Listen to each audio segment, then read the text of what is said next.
Pitt is a medical drama that shows the day-to-day lives of healthcare professionals, mostly of the nurses, doctors, and I guess even the security guards that work in the hospital. Granted, it doesn't show the pharmacist perspectives, the med laboratory science perspectives, those other sectors that keep the hospital running. Anyway, other than that, it's the realest medical drama I've ever watched, honestly. And I've only watched 3. I wanted to say 2, but then I remembered Scrubs. And so my main show is Grey's Anatomy. Like, that's the first medical drama that I've watched. R.I.P. Eric Dane.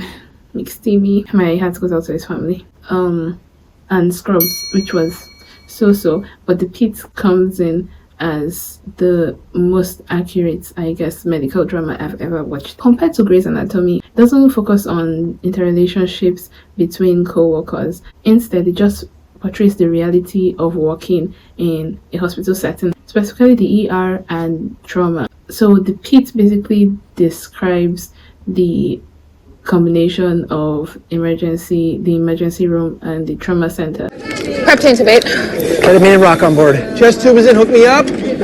Yellow zone, we are running out of everything. Only change bandages that are completely bled through.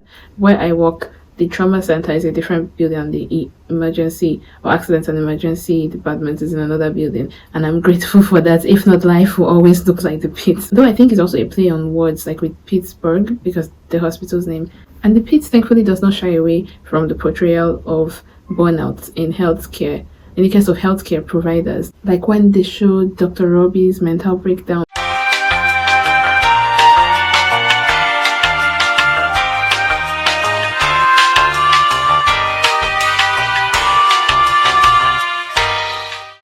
Or Samira's sobbing in the restroom.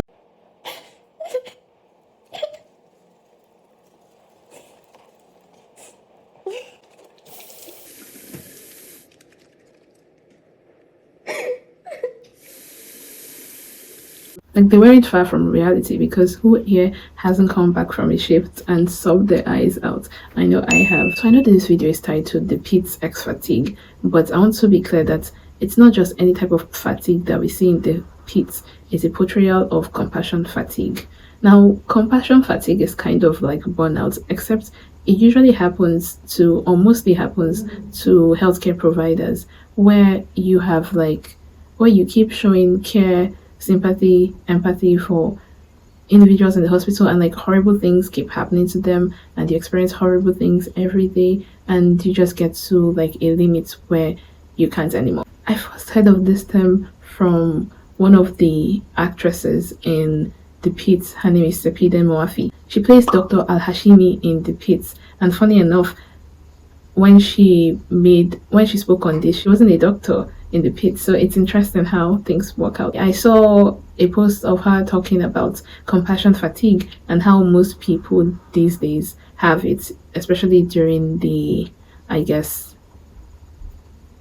genocide, and all the clips of dismembered bodies we were seeing online of children losing their families and stuff like that. At some point, people got desensitized to all of these things and stopped caring. So yeah, but that's by the way. Compassion fatigue is real, and it can be a lot looking through this little box, all of these horrifying images, and whether it's on our own soil or abroad, there's just so much to take in, and it can really burn you out. And I think in these times, we emphasize self-care a lot as taking care of ourselves and whatever that may be, going to a therapist, which is important. But I think community as care is just as important, if not more important. Let's not lose that. Let's use the information we have access to and then connect with the human beings around us who care about the same things. So compassion fatigue is basically the decline in the ability to feel sympathy or empathy and act accordingly from a place of compassion, which leads to detachedness. It can manifest itself through physical and mental exhaustion. You suddenly start to feel angry, irritable, cynic, and much more symptoms that could look like, I guess, depression. And especially those of us working in healthcare, it's important for us to take a step back and try to get back to our usual selves, because personally speaking, I have experienced this and I didn't know it was compassion fatigue. At some point I just stopped caring, I stopped feeling like what I was doing was making an impact. I didn't even want to make an impact, I think I still feel that way, honestly. I just want this thing to be over with. But this is not therapy, so I'm not going to get into that. But basically, if I feel this way, I know that so many other people feel the same way, and probably times 10. Like at some point, it was so bad that I had to journal about it. Like I had to write I don't know what to call this, an essay. I'll just read it. So I wrote, "The hospital, a place where people eventually die. Irony. You get used to it, hearing the screams of wrecked relatives. Pharmacists are on the other side. We just hear the wailing. Doctors, on the other hand, get to experience almost always death firsthand. I can't imagine the emotional turmoil. Does it ever get old? I doubt. A way forward is probably saying on to the next. We can always tune out the cries depending on the distance. After we lose that one, we can always say on to the next and hope we don't lose another." So clearly, this was affecting me. And this was like few months into working in the hospital. Talk less of now. When I said, does it ever get old? I guess compassion fatigue is a way one can feel like they're so done with it. And yeah, it gets old. I can answer myself now that it does in fact get old. And honestly, some people might hear what compassion fatigue is and might think, is that a bad thing? Like feeling detached, like doesn't it make you, I guess, less, doesn't it make you feel less? Hence, like you would, I guess, be a better person for your mental health and all of that. But compassion fatigue doesn't just, I guess, create a detachment. First of all, to be a good healthcare provider, you have to be able to sympathize with the person you are caring for, because if you have no sympathy or empathy for them, you would not know how to connect with them. And that's the thing about caregiving. You need to be able to have that connection. If you don't, it's not going to work, because care is very much psychological. Getting well, getting better treatment is very much psychological as it is physical. You still need to be able to be in touch with how your patient is feeling in order for you to, I guess, give them the best care, in order to have the best therapy outcome. Patient-centered care. Compassion fatigue messes with your cognition. It affects the way you think. Your mind is all mushy and you can't really think clearly. So it's like more than a detachment or getting desensitized. It's a lot. It affects you physically as well. You suddenly feel tired. You don't know why.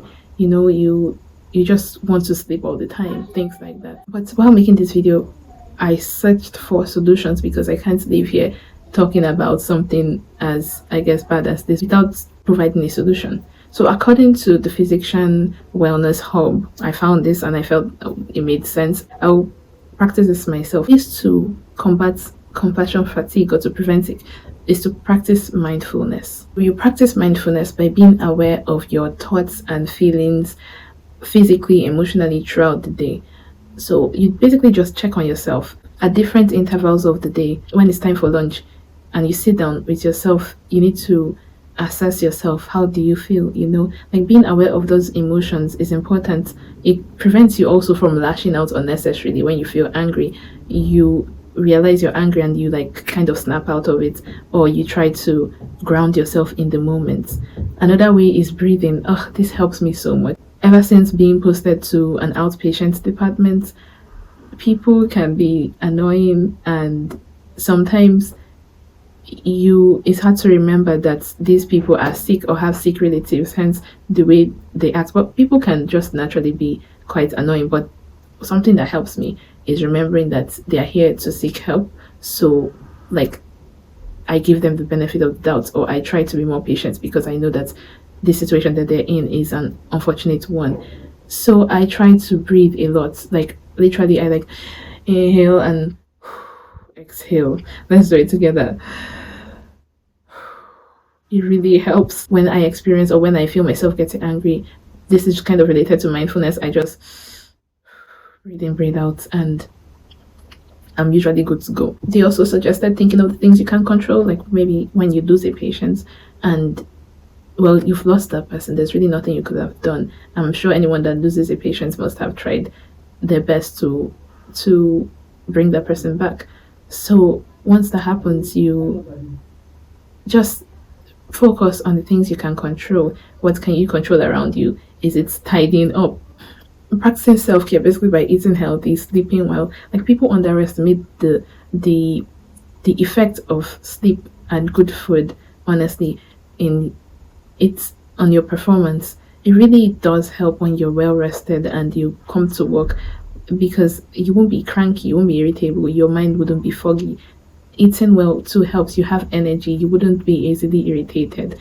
And I know healthcare professionals are like the worst at taking care of themselves, but we have to practice what we preach so we don't become the patients ourselves. Another one is reaching out to colleagues, talking about these feelings of like detachment or detachedness can help a lot. It wouldn't make you a bad person for feeling this way. It just makes you human, because at some point your brain wants to protect you from these intense emotions, hence like the, I guess, switch or shutting down of your feelings. The last one was like taking a break from hearing, I guess, bad news. And honestly, a break wouldn't hurt. Taking a break from the environment wouldn't hurt anyone. Like, I feel like that would be very beneficial. Personally, that's the way I interpreted that point, because we all need time and space to breathe away from all the crazy things that happen. Thanks for listening. I hope this video was relatable, and I would love for you to share your experience in the comments, and like and subscribe. Okay. Good night. Get some rest. Tomorrow's another day.